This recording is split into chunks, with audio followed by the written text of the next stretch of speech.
אלא לאור היום ובהרצליה. שם, שימו לב, לומדים הקצינים האלה, אצלנו, כיצד להילחם בטרור שלהם. שרי רז מביאה לתוכנית סרט מלחמה ביטחון. 35 קצינים בכירים משירותי הביטחון הרוסיים סיימו היום בישראל קורס מיוחד בענייני אבטחה וביטחון פנים, כך מגלה כתבנו חנן עזרן.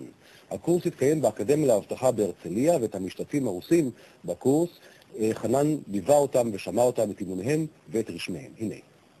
על שפת הבריכה במלון השרון פותחים הרוסים את סגור ליבם.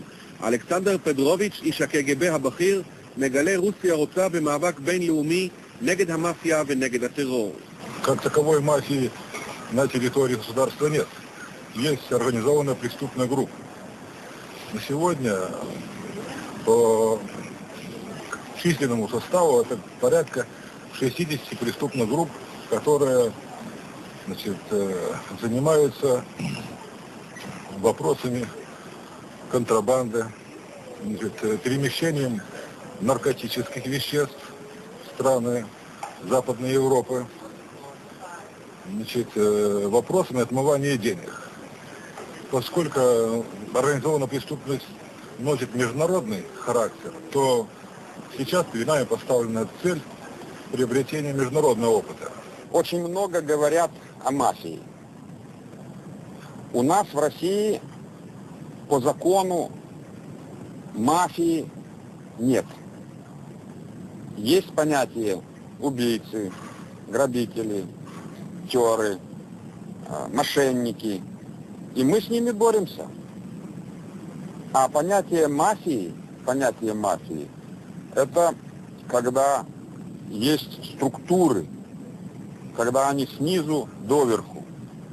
Мы считаем, что у нас ярко выраженных таких структур нет. ולמרות זאת, בתרגיל הסיכום מדגימים לרוסים כיצד פועלת יחידה מיוחדת נגד טרור. המיומנות של היחידה לפי המודל הישראלי ביכולת הירי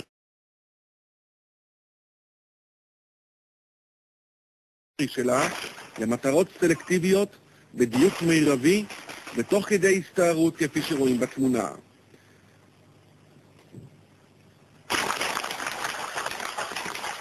זו הפעם הראשונה שמספר גדול כזה של קצינים בכירים מרוסיה מגיע לישראל להשתלמות ביטחונית. למרות שלרבים מהם אין זה המפגש הראשון עם ישראלים העושים במדינות חבר העמים בעסקי חימוש והבטחה, הם הגיעו לכאן מתוך עניין רב ביכולת הישראלית.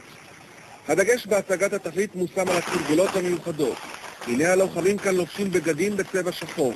הנינג'ות האלה אינן תחפושת, אלא מטרה, להוסיף אימה להסתערות. וזהו רכב משוריין חדש מתוצרת ישראל בעיצוב איטלקי, המוצע כאן כפתרון הולם לנסיעת לוחמים אל המטרה תחת אש. המקלע מתוצרת התעשייה הצבאית מכונה נגב, והדגש כאן מושם על יכולת הפריסה המהירה של הלוחמים. יכולת של התעשייה הישראלית לשלב את זה ביחד בתוכניות ההיערכות שלהם, במדינה זו יותר במדינה זו פחות, אבל לשלב את היכולת הישראלית ואת התעשייה ביחד, כי לרוב לא הוצגה תעשייה ביכולת מבצעית, הציגו את זה על המדף מה שנקרא. היום ניסינו לשלב את זה כאיך נלחמים, איך משתמשים, איך מתגוננים עם אותו ציוד. Ну, я как профессионал этого дела нахожу очень много общего в том, что здесь нам рассказали, и то, чем мы занимаемся у себя в стране. Значит, у нас практически одинаковые подходы к вопросам собственной безопасности. Значит, мы посмотрели в действии охранников Международной академии безопасности. וזהו תרגיל על מודל לפי הידע הישראלי, הממחיש טכניקה של מילוט חשובה המותקפת על ידי טרוריסטים. המאבטחים משיבים אש, את האישיות גוררים בהסתר אל תוך מכונית המילוט, ומשם במהירות מרחיקים אותם ממקום. לרוסים מציגים כאן גם פיתוחים ישראלים ביטחוניים חדישים, כמו הרובוט הזה לסילוק פצצות.